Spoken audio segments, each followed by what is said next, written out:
Hi guys, welcome back to my channel. Today we have the LakesEdge by Lyndall Clipstone. So this is the Crate book edition, and this has no dust jacket on, and I kind of gotten used to it and I kind of like it now. So this is the front cover. I like the cover original, but this is actually a nice cover too. So we have the end, so it's the spiral. We have our little author letter, which is obviously creepy as hell, but the book was as well. We also have it signed, and basically all I got from the synopsis is this: there are monsters in the world, there are monsters in the wood, there's a monster in the shadows, and now it knows my name. That's all I know about the synopsis. I couldn't remember what it was on their thing, so that's all I pretty much know. So let's look at some of these. Fire to burn at the infection, sparks that cut through the night sky, the scent of the ash trees outlined against the moonlight, a whisper through the branches. Some of these are like creepy to see here. I'm sorry, I was afraid your shadow, your magic, but never you. I nod slowly. You can mend me. So it's like she's got some sassy moments. If you step too close to the darkness, then he can touch you and send you back to the world corrupted. I didn't want to believe it, but it made sense in a terrible way. Do you think those scrubs you have now will be enough? You know, Violetta, by rights, that power belongs to me. And then, you're so brave. Be a little bit afraid. It will hurt. And that's it. Hang on. But this was just so interesting to see and read. So I will have to give a little bit of a spoiler. So spoiler alert. So it has this has mention of self-harmony, abusive relationship between a parent and a child, and just be aware when you're reading this book as well. So this book follows two siblings, Violetta and Irene. I can't say her name. Violetta is the older sibling and will do anything to protect her baby brother. The issue is the biggest threat to Adrian, I want to say, is himself. He has a possession of some true dark magic. Nearly every night he is plagued by nightmares that results in shadowy black magic spilling from his fingertips. He has no control of this magic, and it always leaves his mark on him. This power is something he needs to hide from the world. Not only does he not have any control of his powers, he doesn't know where it comes from. It's feared by the population and can cause some serious harm if not dealt with properly. So enter Rowan, aka the monstrous LakesEdge. It is said that he and his land are cursed because he killed the other three members of his family in the lake that's on his estate.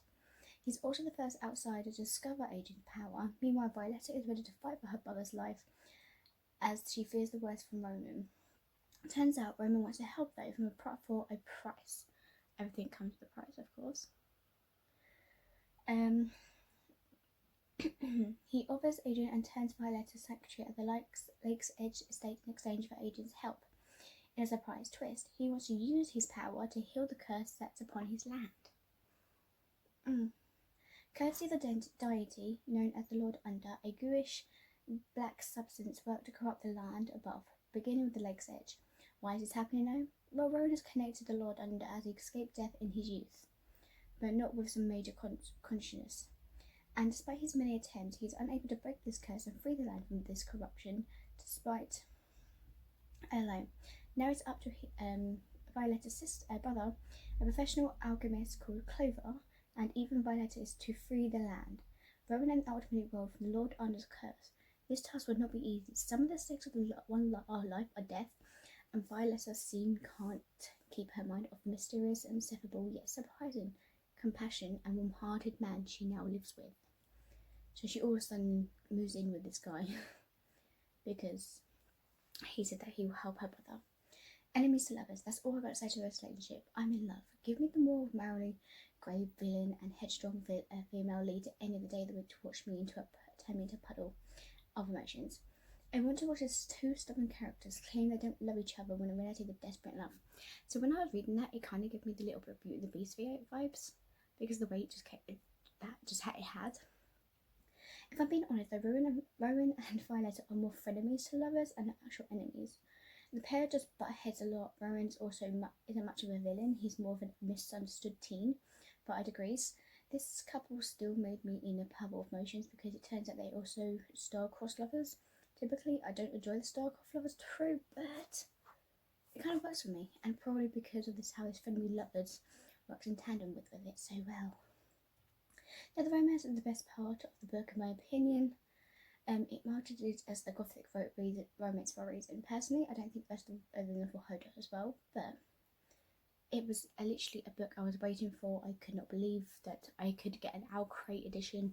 I was like, oh my god, I've never had an Owl Crate, and the fact that I got an Owl Crate is so fun. And I do plan to get their December box when it goes on sale, because there's fandoms in there that I like, and there's a book. The book is about Little Mermaid dark retelling of it, but it's got like Percy Jackson and Fable in there, so stuff like that.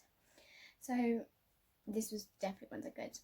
Outside the romance, the story is decent, the world building could have been better, but the magic elements did not leave me confused. There could not be more explanation as to where the magic came from in this world and how it works, but again, the way it presented it is easy to digest. The plot is easy to follow. The main characters' backstories are tragic for the sake of being tragic. The main villain's story is creepy, at the point where I had shivers down my spine. Ooh, I had 2 words for you. Fishman.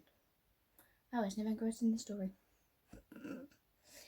When I read, I want stories that forced me to keep going because I'm enthralled. I want my eyes to be fully closed on me because I stayed up late so reading. I want that one chapter type book. But I did find myself stop in the middle of a page or chapter, and I went to sleep in normal time because I wasn't amazed by the story. But I did get it and I did enjoy it. So I'm glad I did finish it in that good way. So she left us on a cliffhanger. Another book is surely coming, definitely. Just the way it ended, and I want to find out what the hell just happened to it, basically, because it left me confused. But I don't want to. This could have been a great standalone gothic romance. I don't care if it ended with a happily ever after, happy for now, or messy and we lived to have ending. But it left us on a big cliffhanger. Maybe I had engrossed with the story. I would have wanted more books in the world.